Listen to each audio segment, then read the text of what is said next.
You've probably seen the headlines, right? Or heard the buzz. It seems like everywhere you look, people are talking about a new class of drugs that are completely changing how we think about weight loss. But this story didn't just start yesterday. It's actually a decades-long scientific journey, and it's filled with incredible breakthroughs, some pretty major setbacks, and a really radical shift in our understanding of the human body. So let's dive in and unpack the real story behind the pill for obesity.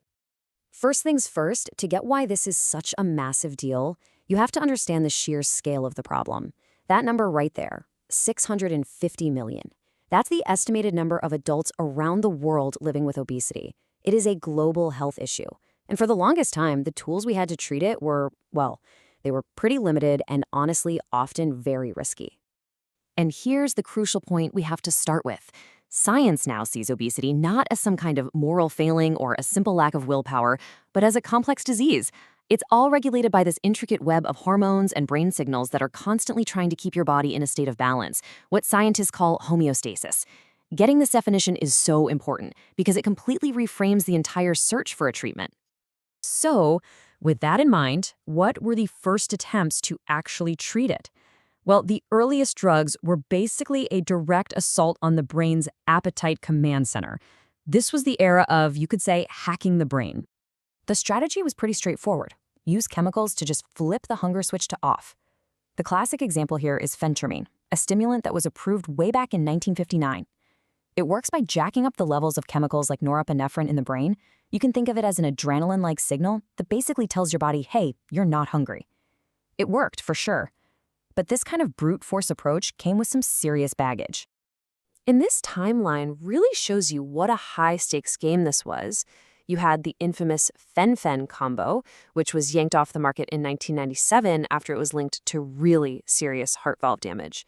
Then in 2010, another drug, sibutramine, was withdrawn because it was increasing the risk of heart attacks and strokes.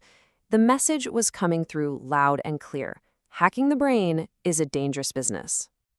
Okay, so after learning from those pretty serious failures, the next wave of drugs aimed for something a lot more precise.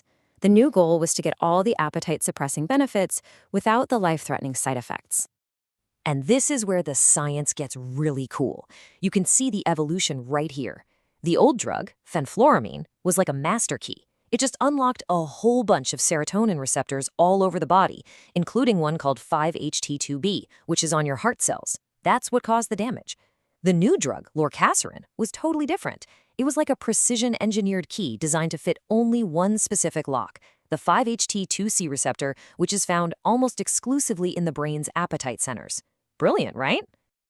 It really was a triumph of targeted drug design. It worked. It helped people lose weight. And it didn't cause the heart valve problems of the drugs that came before it. So that's it. Story's over. Happy ending? Well, not quite. In 2020, after this massive long-term safety trial, we're talking 12,000 patients, the FDA announced a potential link to cancer. Now, the risk was small, but for a medicine that people might take for years and years, it was just too high. The company voluntarily pulled it from the market, which just goes to show you how incredibly high the safety bar had become. Now, around the same time, other drugs with totally different playbooks were also coming out. Let's just run through them. You had Qzamia, which combined that old stimulant, phentermine, with another drug to help suppress appetite. Then there was Contrave, which worked on a whole other level, targeting the brain's pleasure-reward pathways to cut down on cravings. And finally, you had Orlistat, which took a completely different approach. It didn't work in the brain at all. It worked in the gut to physically block about 30% of the fat you eat from being absorbed. But everything we've talked about so far, it was really just the prelude. The biggest change was yet to come. The thinking shifted.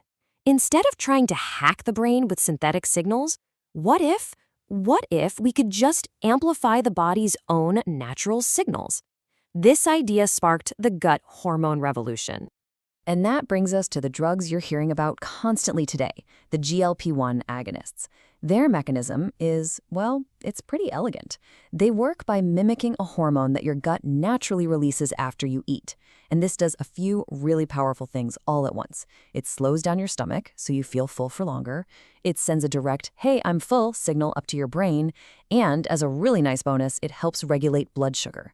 It's not about overriding the system anymore. It's about working with it. So, what about the results? Honestly, this chart says it all. The newest GLP-1 drug, semaglutide, is delivering an average weight loss of around 14% in a year. Just look at that. That is a massive leap compared to the 9% from Qzymia, or even the 5% from an earlier GLP-1 drug.